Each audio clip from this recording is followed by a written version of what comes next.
What's going on, you guys? So here at YCS Pasadena 2022, boy Asian Persuasion, you already know, and we are here with Mr. Howdy Neighbor himself, one of my favorite people of all time in this game, Mr. Avery Foster, fresh off top 16. Yep.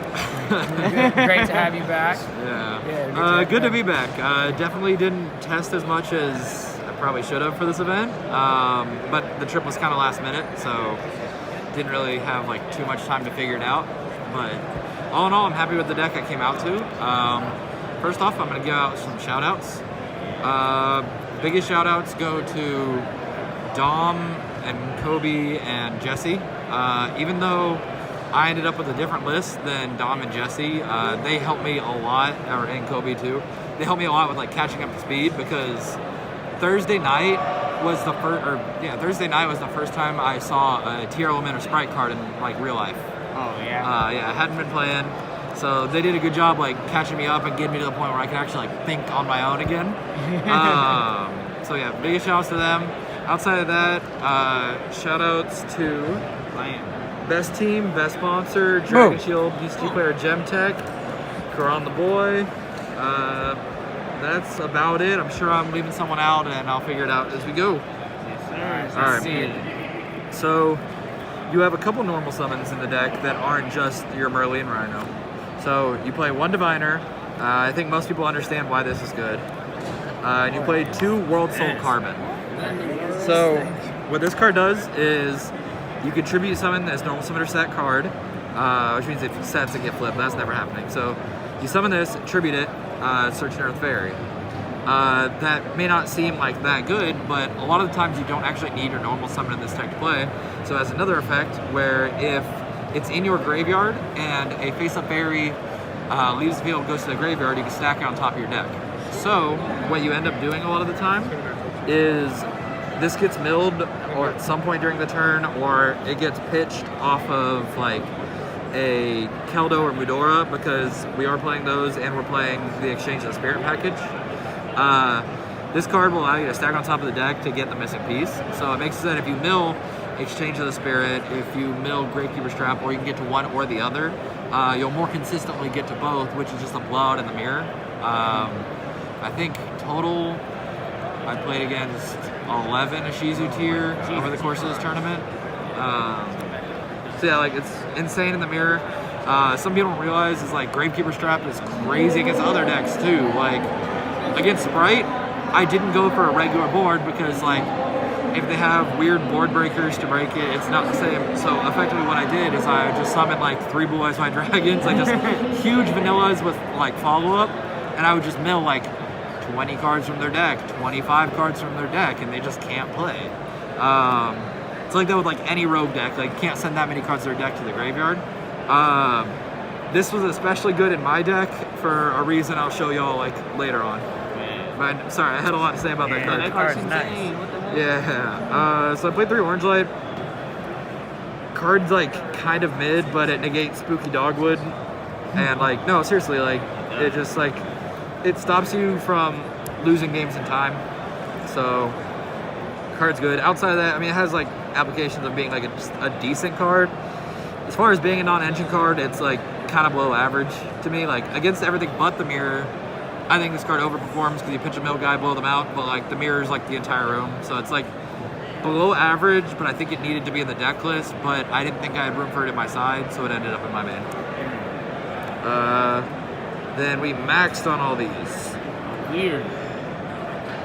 All these Ishizu cards. Yeah, so these cards are God cards because they get you to these. Little known fact, because like a lot of people like had to read my cards, didn't know it. This can search either of these. So anytime you open this or Carbon like later on, it just becomes really easy to like play your turn, stack Carbon, draw Carbon, tribute it, add Keldo, special Keldo, add exchange, effect, pitch. Or even if you didn't have like an Earth Fairy just sitting in your hand, this gets activated face up, use its effect this turn, you just put Exchange of the Spirit in like your opponent's turn. This is extra important for something I played in my deck, so I'm just gonna keep it off to the side here. these guys are really good. There's a big debate about, haha, I'm never milling my opponent's deck 10 cards. I almost always mill my opponent's deck 10 cards. One, because if the game state gets really, really complicated, if I think I'm better than my opponent, then I have a better chance of winning. I'd rather both of us have many cards than both of us have few cards. So,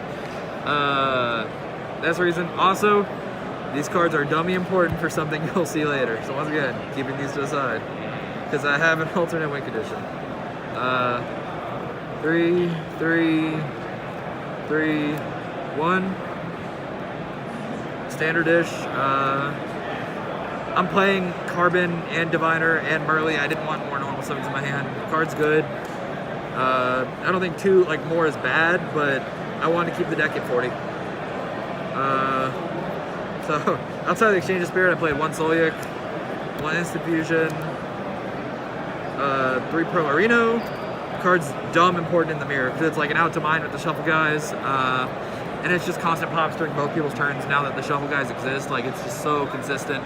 You'll have like a random body on board. Like I did that in my top 16 match, where my opponent ended up with my Merly on his field at the end of his turn. And yeah, during the battle phase, you shuffle guys, shuffle your own thing back from graveyard, Pro, pop my own card, triggered it. Like, there's so many like niche things.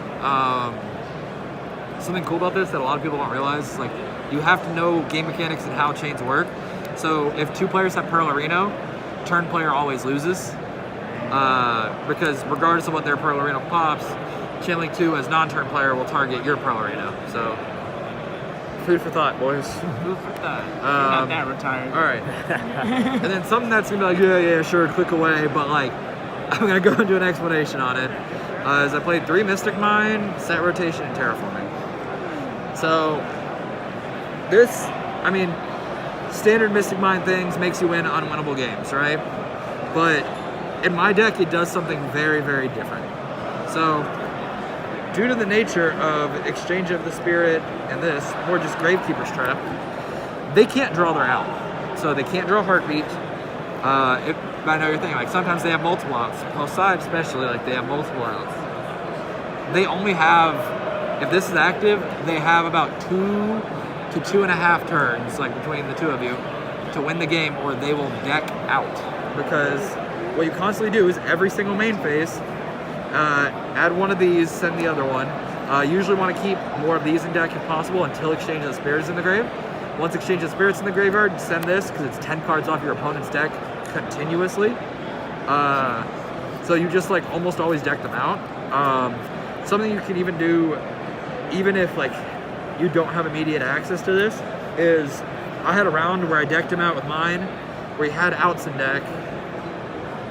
With like 3 minutes on the clock, and I burned through his entire deck, because what you can just do with the Ishizus is like special summon Keldo, pitch one of these, mill 5. Something important to know about my deck too, you might say, well, I don't want to like rely on drawing my 1-up trap. You don't have to draw the 1-up trap, because with Keldo and Mudora, what you do is you summon them, search the Gravekeeper's Trap, and because you're a turn player, you have the ability to activate an effect first. So immediately on summon, while Mystic Mine's up, so that they can't respond with something, they can't do something to out the mine, out your monsters, whatever. So immediately on summon, effect, and they're back under mine.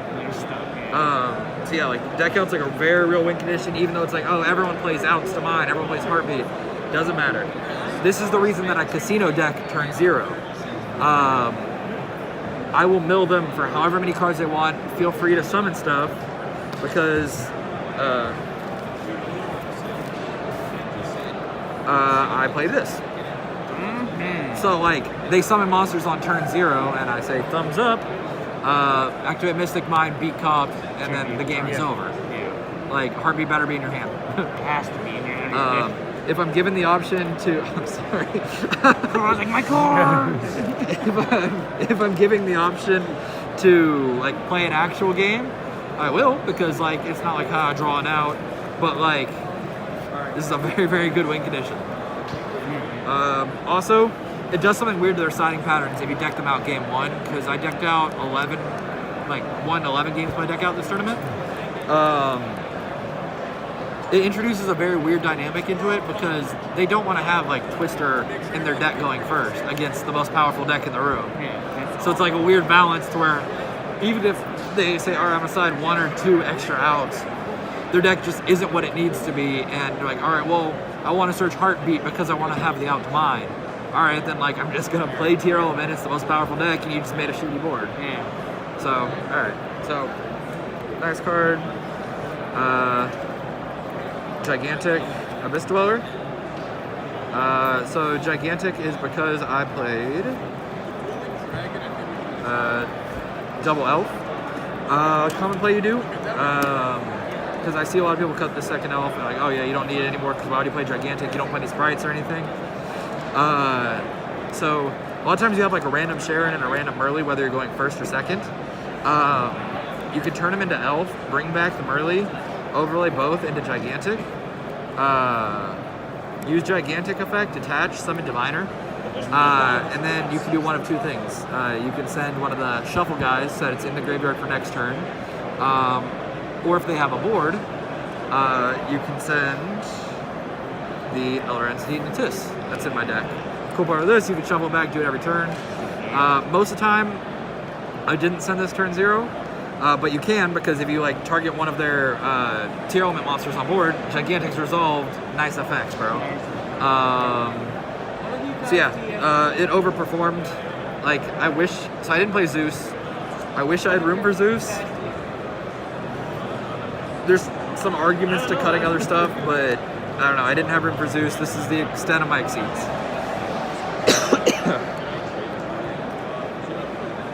Alright. Baron, for the last links, these 3. Wish I had room for Alsa, same as like Zeus, same as like Exiton, but I didn't have a good map out to Avermax. It never happened. Made this card once though, it was really good when I made it. I guess this like could be the spot for Zeus, but I'm not sure. This is an easier out. Fusion monsters. Here we go. Pretty standard-ish. Don't think you need 2 of this. People are like, oh, well, what if they like Bestial this? It's like, well, they probably had to Bestial a name before that too. So that means that if they double Bestialed me, and I'm not able to make a play that turn anyways, I don't think I can win either way. Like, that's a game I probably wasn't playing, so the fact that my Kit Callus is gone probably doesn't matter. Didn't play Mud Dragon because I have no Bestials in my deck list. The only way to summon it would be like Karura in another dark. Or I guess Drake Spell in another dark, but that's just not good. Alright, for the side deck, let me get this in order. I sided 3 tactics, Mirror going first and second, Sprite going second. Card solid. Not really much to say. 3 skill drain. Wish I could tell you how this was. Never drew it. In theory, it's good against everything other than the mirror. I guess biggest theory on it is like gives you a win con against Flutter when you get shifted. Because I don't play Baguska, so it's like another card that helps. I sided the Heartbeat. Mystic Mine out, good going second. Didn't really want to draw it going first unless they possibly had Mystic Mine in their deck. So I preferred it as a side deck card.